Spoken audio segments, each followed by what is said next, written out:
नमस्कार दोस्तों, आप सभी का बहुत बहुत स्वागत है हमारे YouTube चैनल पर।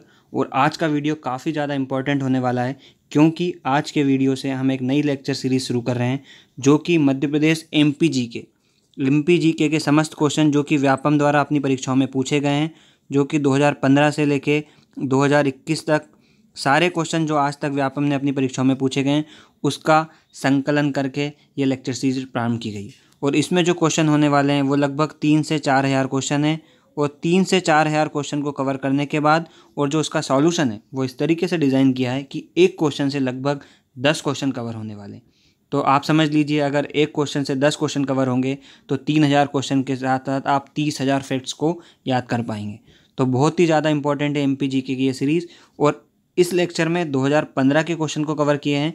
2015 से प्रारंभ होते होते कैसे लेवल चेंज होते गया, 2021 तक हम पहुंचेंगे। तो आज के लेक्चर में स्टार्ट करते हैं। पहले कुछ 25 सवाल या जितने भी सवाल हमारे आज के लेक्चर में कवर होंगे उन्हीं को देखते हैं। स्टार्ट। पहला क्वेश्चन ये है कि मध्य प्रदेश में कुल कितने जैव मंडल आरक्षित क्षेत्र हैं।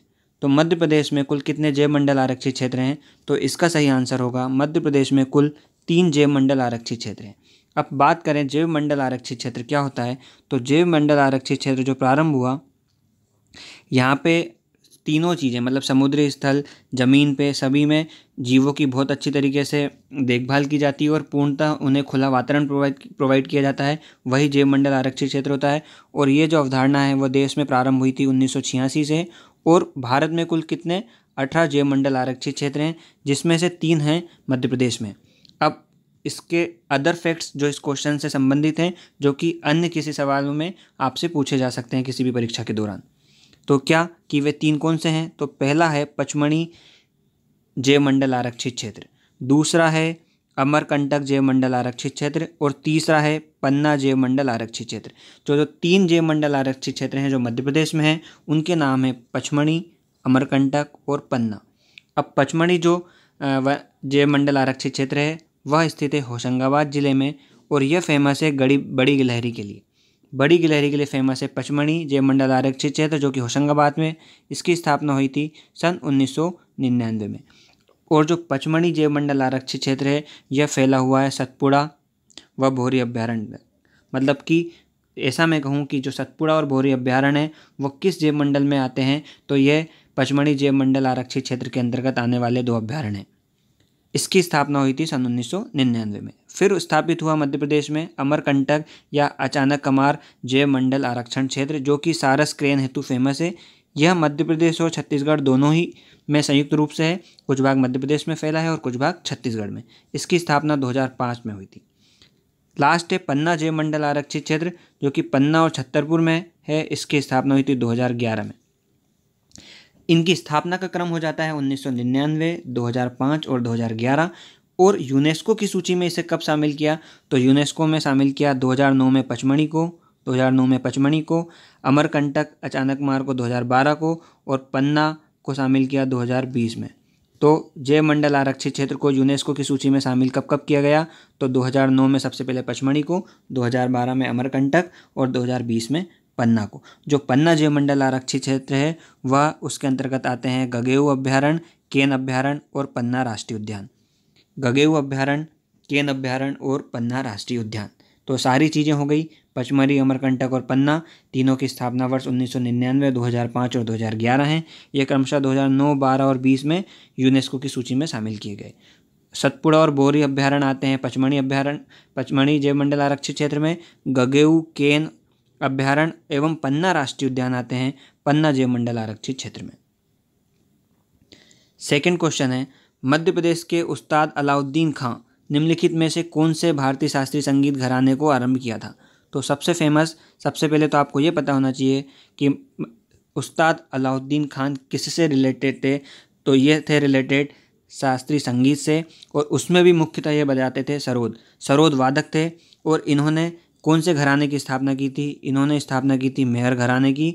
मेहर घराने की स्थापना की थी। मेहर कहाँ पे स्थित है, तो मेहर स्थित है सतना जिले में। मेहर कहाँ आता है, मेहर आता है सतना जिले में। मेहर सतना जिले के अंतर्गत आता है। अब इसके बारे में अदर फैक्ट देख लीजिए। मेहर घराने की स्थापना की थी, मेहर सतना जिले में आता है। ये मुख्यतः सरोदवादक थे। बहुत ही फेमस क्वेश्चन जो कि पूछा गया है। 1907 में उस्ताद अलाउद्दीन खान ने मेहर बैंड की स्थापना की थी। तो मेहर बैंड की स्थापना भी उस्ताद अलाउद्दीन खान ने की थी, जो कि सन 1907 में हुई। इन्हें जो प्रमुख पुरस्कार दिए गए वे 3 थे: संगीत नाटक अकेडमी का fellowship award, Padma Vibhushan award और पद्म भूषण अवार्ड। सबसे पहले पद्म भूषण अवार्ड मिला था 1958 में, और 1971 में उस्ताद अलाउद्दीन खान को मिला था पद्म विभूषण अवार्ड। सन 1954 में सन 1994 है ये, सन 1994 में इन्हें संगीत नाटक अकेडमी द्वारा फेलोशिप अवार्ड भी प्रदान किया गया।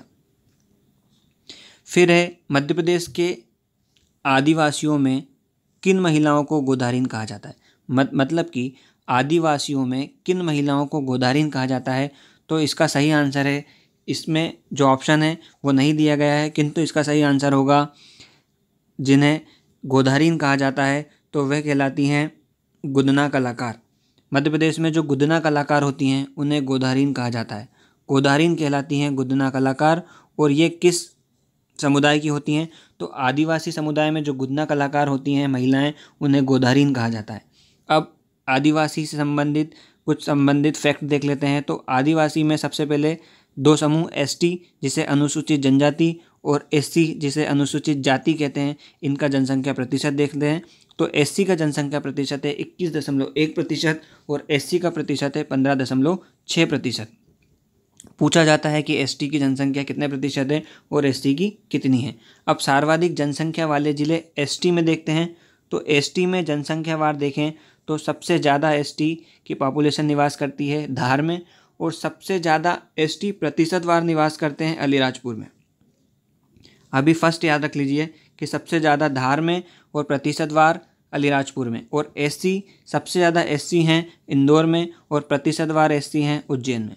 ये दोनों याद हो जाएंगे तो आप बाकी के क्रमबद्ध रूप से याद कर लेंगे। पहले एसटी सबसे ज़्यादा धार में है और अलीराजपुर में प्रतिशतवार है।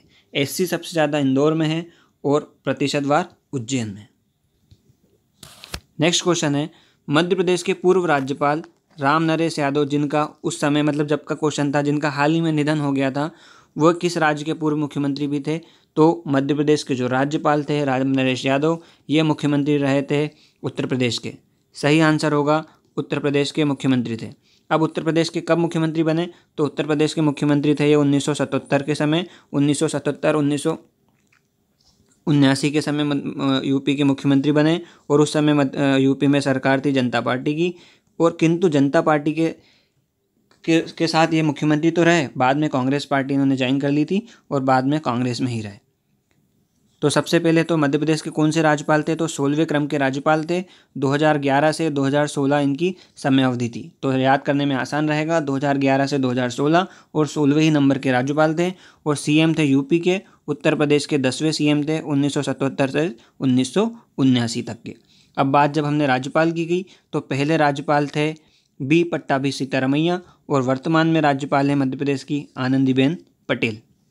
किंतु महिला राज्यपाल तो वर्तमान एकमात्र पहली जो उस समय पहली राज्यपाल बनी थी वह थी सरला ग्रेवाल, और वर्तमान में भी महिला राज्यपाल है जिनका नाम है आनंदीबेन पटेल। तो पहले राज्यपाल बी पट्टाभी सीतारमैया और पहली महिला राज्यपाल सरला ग्रेवाल, श्रीमती सरला ग्रेवाल। अब हमें क्रम भी ध्यान होना चाहिए कि अभी पीछे से पढ़ते हुए तो अभी तो आनंदीबेन पटेल हैं राज्यपाल। इनसे पहले 2019-20 में थे लालजी टंडन, जिनका उस समय निधन हो गया था। उससे पहले भी आनंदीबेन पटेल थी। बीच में कुछ समय के लिए ओपी कोहली भी रहे अतिरिक्त प्रभार में, जो कि गुजरात के गवर्नर थे। और उससे पहले थे राम नरेश यादव।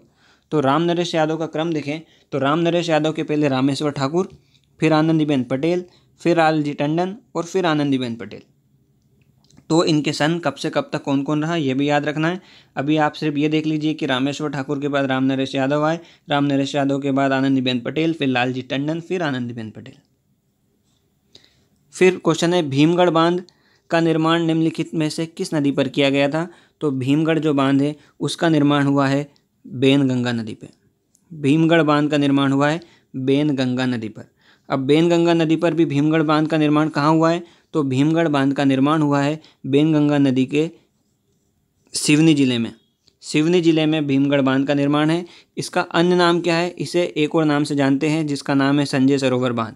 संजय सरोवर बांध भी कहते हैं भीमगढ़ बांध को ही। और एक अन्य बांध जो कि वैनगंगा नदी पे है वह है धूती बांध, और यह है बालाघाट में। वैनगंगा नदी पर बना हुआ है भीमगढ़ बांध, जिसे संजय सरोवर बांध भी कहते हैं, और यह स्थित है कहाँ, सिवनी जिले में। इसके अलावा अन्य बांध धूती बांध, यह है बालाघाट जिले में स्थित, यह भी वैनगंगा नदी पर स्थित है। अब कुछ नदियां होती हैं जो कि दक्षिण दिशा की ओर प्रवाहित होती हैं, तो दक्षिण की ओर प्रवाहित होने वाली एक प्रमुख नदी है वैनगंगा।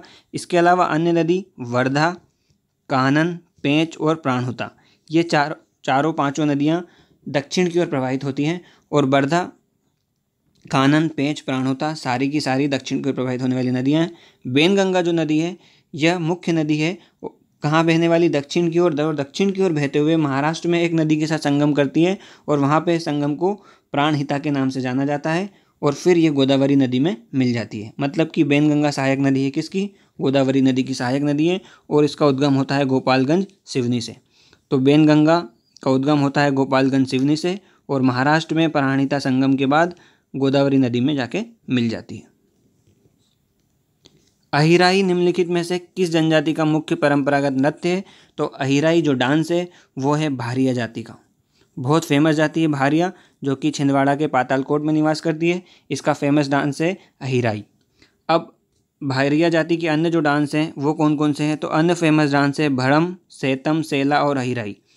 ये चारों बहुत इंपॉर्टेंट है, और चारों के चारों ही भारिया जनजाति के हैं, जो कि मुख्य रूप से विवाह के अवसर पर परफॉर्म किए जाते हैं।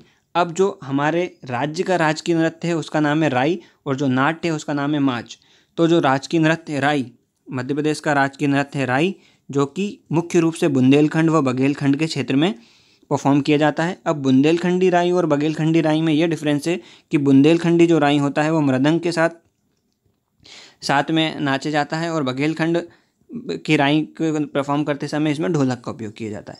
अब जो मध्य प्रदेश का राजकीय नृत्य है राई, उसके लिए फेमस कलाकार कौन है वर्तमान में? तो उनका नाम है ज्ञानेश्वरी, जो कि मध्य प्रदेश के कटनी के जिले से संबंधित है। मध्य प्रदेश के कटनी जिले से संबंधित है। कटनी का निर्माण 1998 में जबलपुर जिले के विभाजन के उपरांत हुआ था। निम्नलिखित में से किस नदी के तट पर चेदी राज बसा हुआ है? तो चेदी राज किससे रिलेटेड है?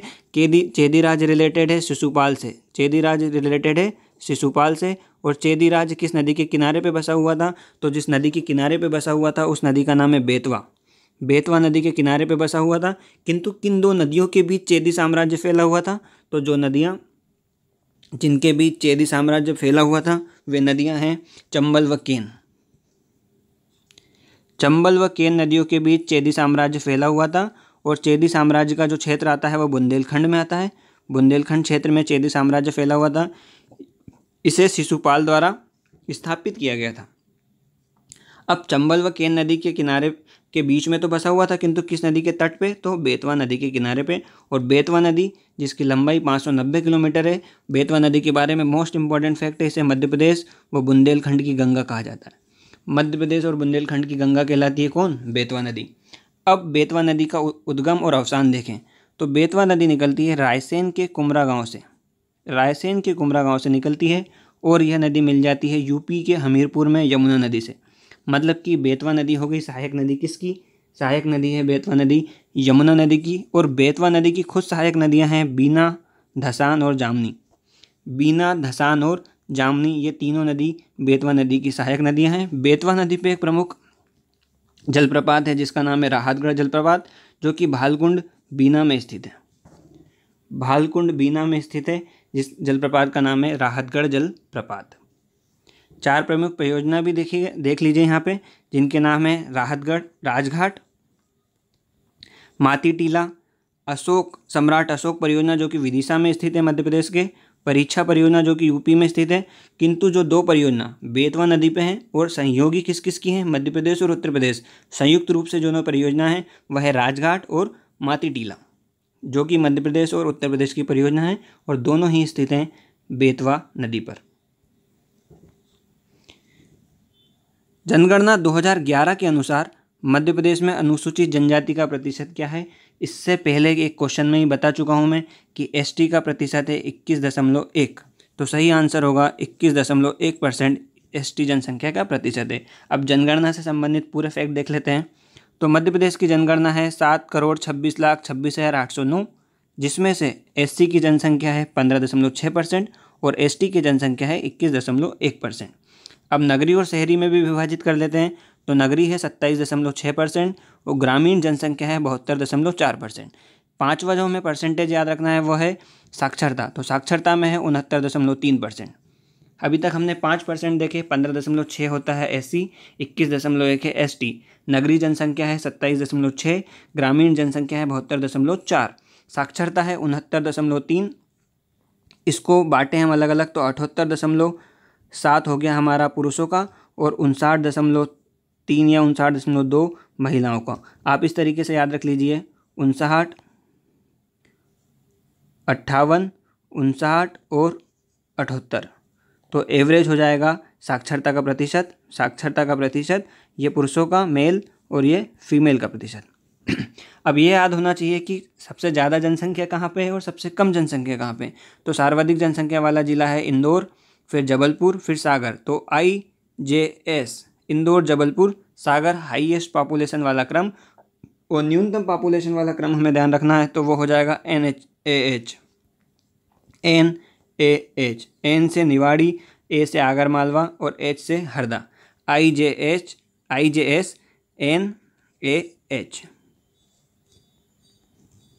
फिर आगे चलते हैं। डॉक्टर BR अम्बेडकर का जन्म मध्य प्रदेश के किस क्षेत्र में हुआ था? तो जो डॉक्टर BR अम्बेडकर हैं उनका जन्म हुआ था मध्य प्रदेश के महू में। महू का नाम बदल के 2003 में रख दिया था डॉक्टर BR अम्बेडकर नगर या डॉक्टर अम्बेडकर नगर। महू का फुल फॉर्म होता है military headquarter of war. Military headquarter of war Indore जिले के अंतर्गत आता है महू, और महू का ही नाम क्या रख दिया है 2003 में डॉक्टर अम्बेडकर नगर, क्योंकि इनका जन्म मध्य प्रदेश के महू में हुआ था। महू का full form military headquarter of war है।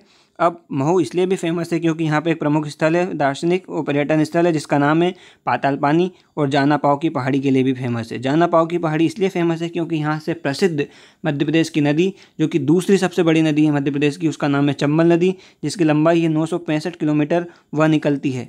और चंबल नदी का उद्गम होता है जाना पाव की पहाड़ी से। चंबल नदी जाके मिलती है किसमें? यमुना नदी में, जो कि उत्तर प्रदेश के इटावा में जाके यमुना नदी में मिल जाती है।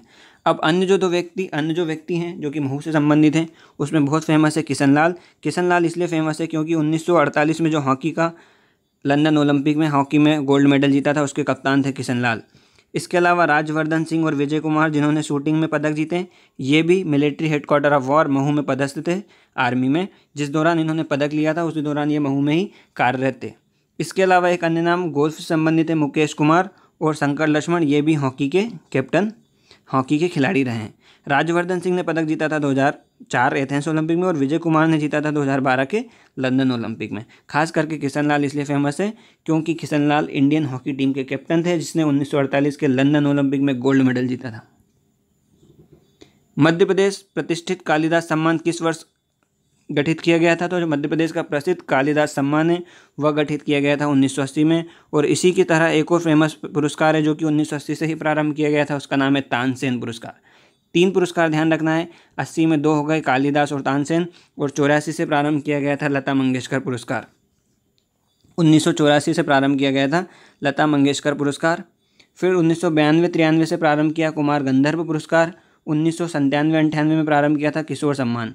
ये 4 ज़्यादा इंपॉर्टेंट है, 92-93 से गंधर्व पुरस्कार, 97-98 से किशोर कुमार सम्मान। बाकी 2012-13 में भी 2 प्रमुख पुरस्कार प्रारंभ किए गए जिनका नाम मानसिंह तोमर और प्रदीप पुरस्कार था। ये सारे के सारे जो फेमस पुरस्कार हैं जो संगीत के क्षेत्र में दिए जाते हैं। और कालिदास पुरस्कार के बारे में विस्तृत से बात करें तो इसका जो पुरस्कार की राशि है वो है 2 लाख, शास्त्रीय संगीत के क्षेत्र में दिया जाता है। डॉक्टर एंजेला एला मेनन या एंजोली एला मेनन 2018 में कालिदास सम्मान प्राप्त करने वाली महिला हैं।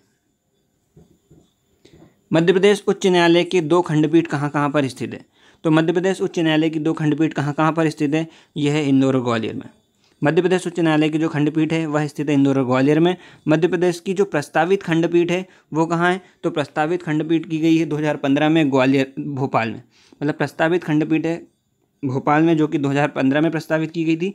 मध्य प्रदेश उच्च न्यायालय का मुख्यालय है जबलपुर में। मध्य प्रदेश उच्च न्यायालय की स्थापना की गई थी 1956 में। जब तक मध्य प्रदेश में उच्च न्यायालय नहीं था उससे पूर्व जो मध्य प्रदेश का उच्च न्यायालय लगता था वो लगता था कहाँ पे? यह लगता था नागपुर में, और नागपुर में इसकी स्थापना की गई थी 1936 में। अब मध्य प्रदेश के प्रमुख मुख्य न्यायाधीश कौन है? पहले मुख्य न्यायाधीश थे मोहम्मद हिदायतुल्ला, जो कि 1956 से 58 तक रहे, और वर्तमान में मध्य प्रदेश के चीफ जस्टिस हैं, मुख्य न्यायाधीश हैं, वो है जस्टिस मोहम्मद, इनका नाम है मोहम्मद रफ़ीक, जस्टिस मोहम्मद रफ़ीक। प्रस्तावित 2015 में हुआ। अब एक बहुत ही इंपॉर्टेंट क्वेश्चन कि ऐसे 4 कौन से जज या मुख्य न्यायाधीश थे मध्य प्रदेश के उच्च न्यायालय के जो कि भारत के मुख्य न्यायाधीश भी रहे या चीफ जस्टिस ऑफ इंडिया भी रहे?